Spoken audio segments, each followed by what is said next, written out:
ayan po, yung mga supporters from different provinces dito sa North. Ayan, marami-rami ho sila. So meron pa ho doon yung mga nasa gilid. Hello po. Si Ma'am, ayan, si Ma'am Day Camiliano Diego. Ayun, madalas po nating na shout out, no? So ayun pa po, ang dami pa pong naghihintay na makapagpa-picture sa gilid, no? Ito ha. At may mga hinihintay pa po kami na paparating pa na pupunta po dito, tulad nila Tita Carmel. Ayan, grabe yung tipong tumayo na si Tita Carmel sa bus, makahabo lang. So aantayin ho natin kasi syempre kasiyahan ho nila ng mga senior citizen natin na makita yung maglangga, no? At bihirang pagkakataon lang ho na makarating kami dito sa Vigan, no? Kaya po ayan, ito po ang Plaza Burgos. Ayan, ikot ko po kayo sa Plaza Burgos. Napakalawak ng plaza. Dito rin ho si Provinciano, ang official cameraman muna sa ngayon ng maglangga. Ayan, siya po muna ang nag-aasikaso sa pag-video sa maglangga. So ayun po, yung pong mga nandoon nakasama ni Tatay Raysan. Ayan, ayan. Isa rin po sila sa mga supporters ng Rochelle, ng Team Kalingap, no? So ayan po.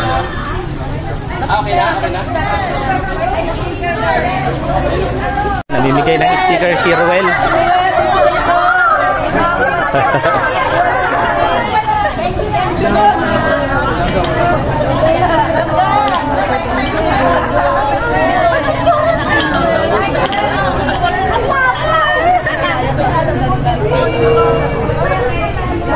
Ayan, yung tipong kahit sobrang init, ayan, ang dami hong supporters, no?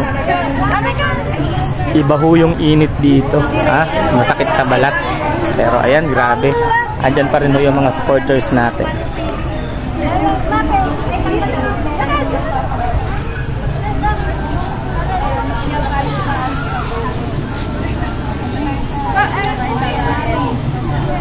Ayan na, nagpipicture taking pa rin sila. So, siguro mga hanggang ho kami dito, alauna or alas 2 ng hapon, sapagkat may mga bumabiyahe pa pong iba na aantay-antayin ho namin. Ayan.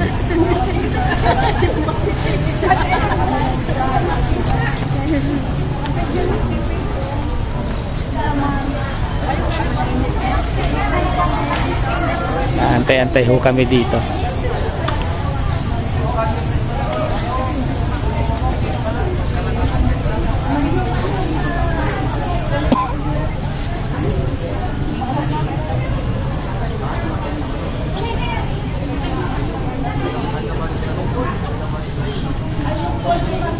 Ayan, meron po ditong 4 na magkakagrupo sa GC, pero 3 lang yung dumating. San Fernando, taga saan po kayo? Taga San Fernando City kami. 3 lang kami sa grupo. La Union po. San Fernando, La Union. Oo, eto po sila. Ano pong grupo nyo? Rochelle Langga, La Union Chapter. Ay, grabe. Pero 3 lang sila. Baka gusto nyo pong i-invite yung mga nasa Benguet, Baguio Benguet Chapter. Ayan.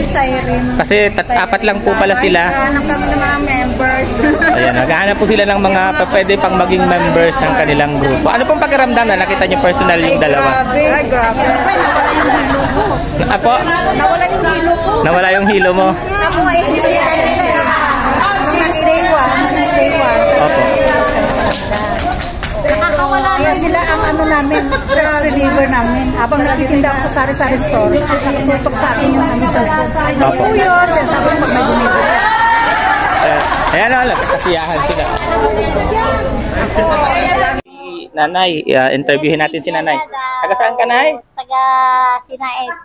Taga saan po? Sinaid, Ilocosur. Sinaid, Ilocosur. Kumusta po na nakita nyo po yung maglangga? Ay, masayang-masaya. Hindi ko malaman kung anong pakiramdam ko sa pagkakita ko sa paborito ko. Pinapanood. Malagi ko silang pinapanood. Maghapon ako yan nakatuto sa TV. Kasi nung nagkaroon kami ng wifi, pinakonek ko sa sa apo ko, yung YouTube ninyo. Kaya palagi ko silang napapanood. Maghapon ako dyan. Nay, kung maghapon kang nanonood, nakakapaglaba ka pa ba? Nakakapaghugas ng plato? Hindi ako naghugas ng plato. Kukuha lang ako. Pag gusto kong kumain, kakain ako sa harap ng TV. Iano ko muna yan, ipupus ko muna yan. Tapos pag nakalagay na ako ng pagkain ko sa plato, nakaharap na ako sa TV, pinapanood ko yun talaga maghapon. Talagang solid na Rochelle supporter si Nanay, grabe. Pinanood ko yung unang ni Vincent Calyada, yung unang-una. Opo. Yun, doon ako nag-umpisa. Doon ko sila napanood hanggang ngayon. Nay, ano nga? Pinapanood na kita, naka-live ka kagabi. Opo. Sa doon ka sa Transient ninyo, nandun ka sa kalsada. Opo. Tatlo kayo ni Danome, tsaka ni Ali. Oh, alas 11 na ako natulog. Kaya lang antok na ako, kaya hindi ko napatapos yung live mo. Nag-live pa po kagabi si Rachel.